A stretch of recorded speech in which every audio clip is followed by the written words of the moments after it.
मुंबई का CST railway station, हर दिन लाखों लोग यहाँ से गुजरते हैं। कोई अपने सपनों की तलाश में आता है तो कोई थका हारा घर लौटता है।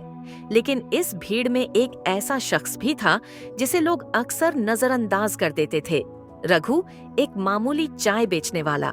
रघु का सपना था कि उसका खुद का एक बड़ा चाय का होटल हो, लेकिन उसकी किस्मत में सिर्फ रेलवे प्लेटफॉर्म पर चाय बेचना ही लिखा था। वह दिन भर चाय के छोटे छोटे कप लेकर यात्रियों को बेचता, लेकिन आमदनी इतनी कम थी कि गुजारा मुश्किल था। साहब, एक चाय लीजिए, वह हर गुजरने वाले से विनती करता, लेकिन ज्यादातर लोग उसे अनसुना कर देते थे।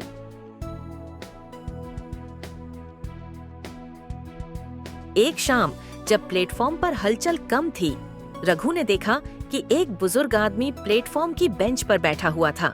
वह देखने में बहुत शालीन और अमीर लग रहा था।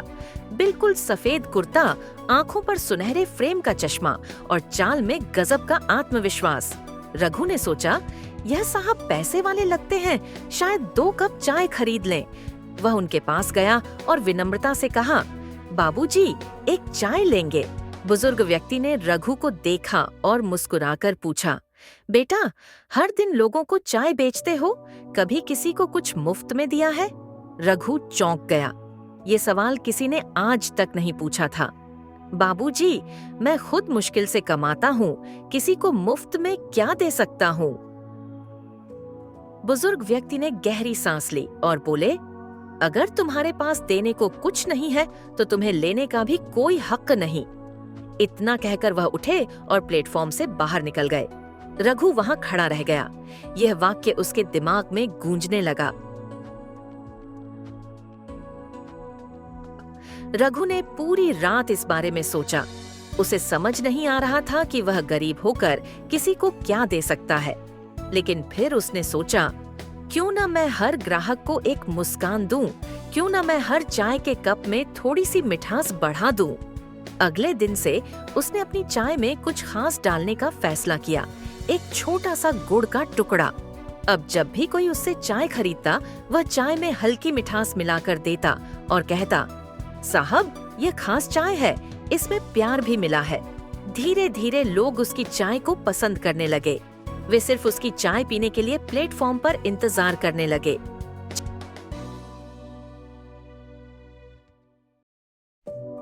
एक दिन वही बुजुर्ग व्यक्ति फिर से स्टेशन पर आया। रघु ने उन्हें देखा और तुरंत उनके पास चाय लेकर गया। बाबूजी, आज आपकी चाय मुफ्त है। बुजुर्ग व्यक्ति ने चाय का घूंट लिया और मुस्कुराए।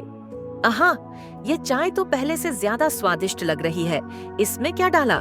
रघु ने जवाब दिया, बस एक छोटा सा बदलाव। बाबूजी, अब मैं हर ग्राहक को मिठास के साथ चाय देता हूँ। बुजुर्ग व्यक्ति ने उसकी पीठ थपथपाई और बोले, अब तुम चाय बेचने वाले नहीं, बल्कि एक छोटे व्यापारी बन चुके हो। यह सुनकर रघु की आंखों में चमक आ गई। मैं सिर्फ चाय नहीं बेच रहा, मैं एक अनुभव बेच रहा हूँ।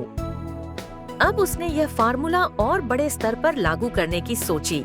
उसने गांव जाकर सस्ता गुड़ खरीदा और अपनी चाय को एक ब्रांड बना दिया, गुड़ वाली चाय। कुछ ही महीनों में उसकी चाय की इतनी चर्चा होने लगी कि लोग स्टेशन पर आते ही उसकी दुकान पर पहुंच जाते थे। 6 महीने बाद वही बुजुर्ग व्यक्ति फिर से स्टेशन पर आए, लेकिन इस बार उन्होंने देखा कि रघु प्लेटफॉर्म पर नहीं था। तभी एक नौजवान, अच्छे कपड़ों में, आत्मविश्वास से भरा हुआ आदमी उनके पास आया और बोला, बाबूजी, क्या आपने मुझे पहचाना? बुजुर्ग व्यक्ति ने गौर से देखा और कहा, आवाज जानी पहचानी लग रही है। वह हंसा और बोला, बाबूजी, मैं वही चाय बेचने वाला हूँ जिसे आपने लेन देन का नियम सिखाया था। बुजुर्ग व्यक्ति की आंखें चमक उठी। रघु ने गर्व से कहा, अब मैं सिर्फ चाय नहीं बेचता, मेरा खुद का चाय का कैफे है, गुड़ वाली चाय ब्रांड के नाम से। बुजुर्ग व्यक्ति ने उसके कंधे पर हाथ रखा और कहा, सचमुच, जिसने अपनी सोच बदल ली, उसने अपनी तकदीर बदल ली। रघु ने मुस्कुराकर जवाब दिया, सोच बदलो, तकदीर बदलो। बड़ी सफलता पाने के लिए सोच को बड़ा बनाना जरूरी है। दुनिया में वही मिलता है जो हम दूसरों को देते हैं।